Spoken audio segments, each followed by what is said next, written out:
Welcome to a new video on the parts channel. Okay, I'm going to make a short video, but I think it's very interesting. Let's see, the other day I uploaded a video about a car gearbox that was making bad noises because it was damaged. Let's see, this one you see here is from a Seat Leon TFSI engine. Let's see, what caused it to be damaged? Before disassembling the gearbox, we drained the oil, okay? The oil from the gearbox. And very little came out.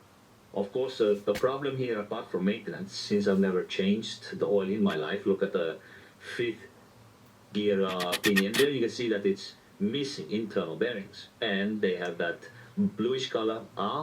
And this is due to lack of lubrication, because as you know, in this case, the fifth gear pinion is the furthest away, so if the gearbox loses oil, it will be the first to be affected.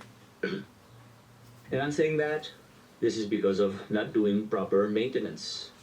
Here, if they had changed the oil or the oil filter every so often, or at least refilled it, that this problem that is now going to be a bit expensive would have been avoided. Porque reliquia só tu sonjava, gotrira tu boided. Okay? Well, here's a short video. If you found it useful, don't forget to give it a like and subscribe to the channel.